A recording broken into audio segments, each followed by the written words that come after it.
Okay, ഇപ്പോൾ cream അത്യാവശ്യം നല്ലപോലെ ബ്ലെൻഡായി വന്നിട്ടുണ്ട്. നമുക്ക് കാണുമ്പോൾ തന്നെ മനസ്സിലാവും അതിൻ്റെ ഒരു കൺസിസ്റ്റൻസി.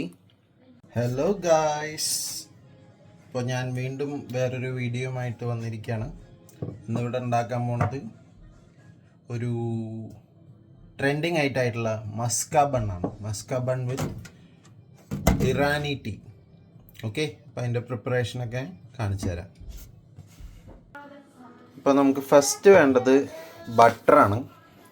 ബട്ടർ ഞാൻ ഓൾറെഡി ഒരു ഹാഫ് കപ്പോളം എടുത്തിട്ടുണ്ട്. പിന്നെ നമുക്ക് വേണ്ടത് ഇത് കണ്ടൻസ്ഡ് മിൽക്കാണ്. ഓക്കെ, അപ്പോൾ അത്യാവശ്യം നമുക്ക് കണ്ടൻസ്ഡ് മിൽക്ക് ആഡ് ചെയ്തിട്ടുണ്ട്.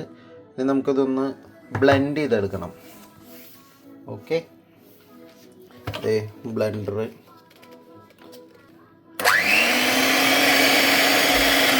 ലോ സ്പീഡിലിട്ടിട്ട് നല്ലപോലെ ബ്ലെൻഡ് ചെയ്തെടുക്കണം.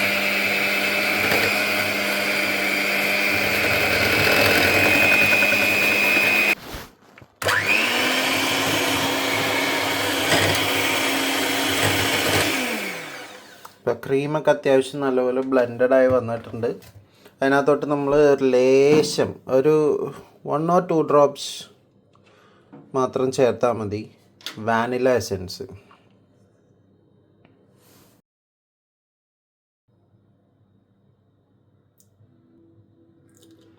ജസ്റ്റ് ഒരു ഫ്ലേവറിന് വേണ്ടി മാത്രം. ശേഷം ഇത് വീണ്ടും ബ്ലെൻഡ് ചെയ്യണം. പിന്നെ നമ്മളിത് കടയിൽ നിന്ന് ബണ്ണ് വാങ്ങിയിട്ടുണ്ട്. അത്യാവശ്യം നല്ല സോഫ്റ്റ് ആയിട്ടുള്ള ബണ്ണാണ്.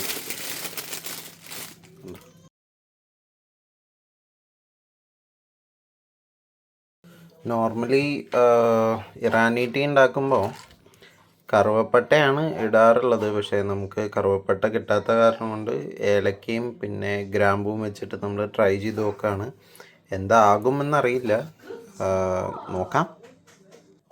അപ്പോൾ നമ്മളിത് ഇറാനി ടീ ഉണ്ടാക്കാനായിട്ട് ഒരു പാത്രം നല്ലപോലെ ഒന്ന് കഴുകി വെച്ചതാണ് ഓൾറെഡി. ഒന്ന് ചൊയറ്റി എടുത്തിട്ടുണ്ട്. പിന്നെ പെട്ടെന്നാവാൻ വേണ്ടിയിട്ട് ഓൾറെഡി കെറ്റിലിൽ വെള്ളം തിളപ്പിക്കാൻ വെച്ചിട്ടുണ്ട്. നമ്മുടെ വെള്ളം തിളച്ച് വന്നിട്ടുണ്ട്. അപ്പോൾ ഇനി നമുക്ക് സ്റ്റൗ ഓൺ ചെയ്യാം. ഇലക്ട്രിക് സ്റ്റൗ ആണ്, പെട്ടെന്ന് തന്നെ ചൂടായി കിട്ടും. അതുപോലെ തിളച്ച വെള്ളമാണ്. 2 പേർക്ക് ആണ് ആക്ച്വലി ആ ചായ വയ്ക്കുന്നത്. ഡയറക്റ്റ് അതിനകത്തോട്ട് ഇട്ടു. ഇനി ഇതൊന്ന് വെട്ടിത്തിളയ്ക്കണം. വെട്ടിത്തിളച്ച് കഴിയുമ്പോഴാണ് അതിൻ്റെ ഒരു ഫ്ലേവറൊക്കെ ആ വെള്ളത്തിൽ പിടിക്കുള്ളൂ. നമുക്ക് സിനമൺ ഇല്ലാത്തതുകൊണ്ട് സിനമൺ പൗഡർ കിട്ടിയിട്ടുണ്ട്. അപ്പോൾ അതിട്ടിട്ടൊന്ന് ട്രൈ ചെയ്ത് നോക്കാം. എന്തായാലും സെയിം സാധനം തന്നെയാണ്, വലിയ വ്യത്യാസമൊന്നുമില്ല. ചായപ്പൊടി ഇടാം. അത്യാവശ്യം വെള്ളം നല്ലപോലെ കെറ്റിൽ ഓൾറെഡി തിളപ്പിച്ച കാരണം കൊണ്ട് നമുക്ക് ചായപ്പൊടി ഇട്ട് നോക്കാം. നല്ല കടുപ്പം വേണം. ഇറാനി ടീ നല്ല കടുപ്പമുള്ള ചായപ്പൊടിയാണ് യൂസ് ചെയ്യുക. അപ്പോൾ അതേ വെള്ളം നല്ലപോലെ തിളച്ച് വന്നിട്ടുണ്ട്. ഓക്കെ,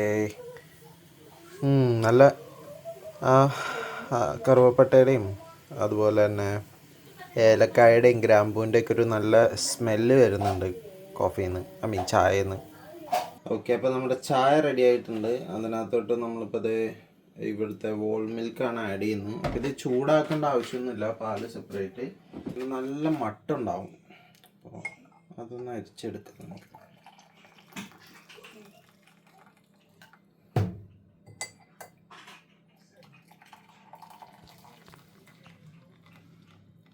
ഞങ്ങളിവിടെ ചായ ഉണ്ടാക്കുമ്പോൾ മധുരം ഏറ്റവും അവസാനമാണ് ഇടാറ്.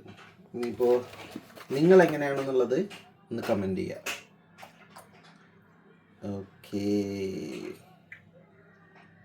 ഇപ്പോൾ നമ്മുടെ ചായ നല്ല അടിപൊളിയായിട്ട് വന്നിട്ടുണ്ട്. ഞാനും എൻ്റെ വൈഫും ഷുഗർ അത്യാവശ്യം കുറവായി യൂസ് ചെയ്യുള്ളൂ. അപ്പോൾ 1 സ്പൂണൊക്കെ ഞങ്ങൾ ഇടാറുള്ളൂ. പിന്നെ ഓൾറെഡി ഈ ബണ്ണിനകത്ത് മധുരമുള്ള കാരണം കൊണ്ട് അത്ര മതിയായിരിക്കും.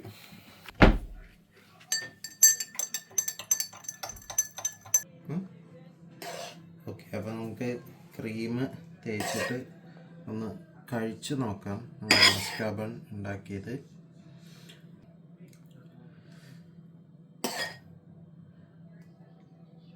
നമുക്കിനി ഇതൊന്ന് ട്രൈ ചെയ്ത് നോക്കാം.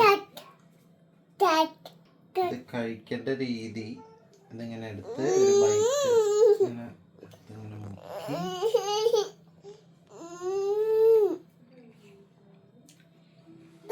മുക്കി കൊള്ളാം. ആ ബട്ടറി ഫ്ലേവർ എല്ലാം ആ ചായയിലേക്ക് അങ്ങ് ഇറങ്ങി. അപ്പോൾ നമ്മുടെ ഇന്നത്തെ പരീക്ഷണം മസ്ക ബണ്ണിൻ്റെ വീഡിയോ ഇവിടെ അവസാനിക്കുകയാണ്. മറ്റൊരു വീഡിയോ ആയിട്ട് വീണ്ടും കാണാം.